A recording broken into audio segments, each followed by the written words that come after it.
Hi guys, I'm Stobart from Goal.com. I'm with my colleague Kris Voakes and we are here at Wembley Stadium to pick our combined 11 of the best players from the FA Cup fourth round. Start off in goal, Kris, and I think we're unanimous on this one. It's got to be Darren Randolph, hasn't it? Yeah, that triple save was just fantastic and it came at a crucial time of the game as well. People said that Benteke maybe should have passed to Shearer, but they wouldn't have been saying that if he'd slid it past Randolph, but that was a superb triple save, that. Honourable mention, I think, to Ben Annick, the Peterborough goalkeeper, who made more saves than any other goalkeeper in the FA Cup fourth round this weekend. But I think we agreed that just for that triple save alone, it's got to be Randolph. Now for the back four, and at right back, Kris, I'm sorry mate, you're a Sheffield Wednesday fan, but we're going to have to start with the guy who broke your heart, Jack Grimmer.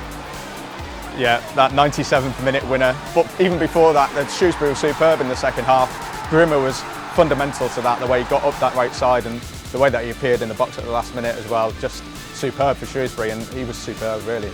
I'm going to go for the next one, Kris, and I think Callum Chambers deserves to be in our back four. He's not had the easiest season, but he was superb. Chambers was the best of Arsenal's defenders, very tidy, and what a goal that was. Arsene Wenger says he does it in training, and if he does, I'd stick him in midfield or up front because that was a fantastic finish. He deserves to be in there. I think for centre-back, you want Scott Dan in there, don't you? I want Scott Dan in there. I think he's an underrated player, and Palace kept a clean sheet against a Stoke attack that are pretty formidable, and Dan marshals that Crystal Palace back four superbly. I think you have to go for him, and he deserves to be in there too. Yeah, left back should be Borthwick-Jackson though.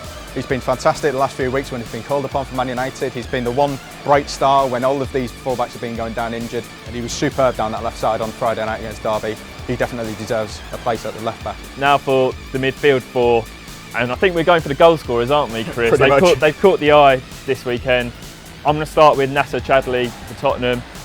Scored 2 goals, provided the assist for Tom Carroll's. His first goal in particular was fantastic. That's what he's best at, Nacer Chadli, and he deserves to be in there. 2 goals and assists, you can't argue with that. Somebody who didn't score, and his team didn't score, Cameron Brannigan at Liverpool, but he was superb. The way that he fitted in, he looked like a real natural, and as though he'd been playing in Liverpool midfield for about 20 years, he was the heart of everything, taking a lot of the set pieces. He really turned it on for Liverpool. Another one for me is Aaron Lennon, signed for Everton in the summer from Tottenham. Brilliant assist for the first goal, got in behind, kept his head up and played the ball across. Second goal, fantastic first touch and a good finish.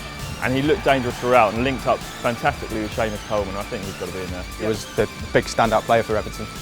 One more slot in the midfield, Kris, who are we going to go for? I say Oscar. You can't really say no after the way that he really took over that game at Milton Keynes. He was fantastic. A hat-trick in the FA Cup fourth round, of course he's going to be in there.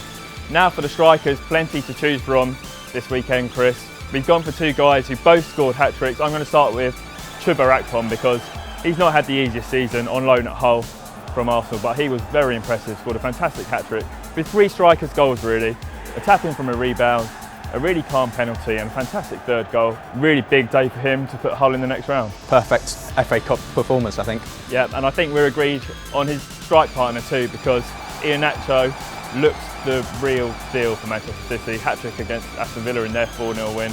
Fantastic performance by the Manchester youngster. Yeah, he'll be thanking Pablo Zabaleta for the captain stepping up and telling him that he was the one taking the penalty and not Raheem Sterling, but even so, his other 2 goals superbly taken and he looks like a real star. So that's our team of the FA Cup fourth round.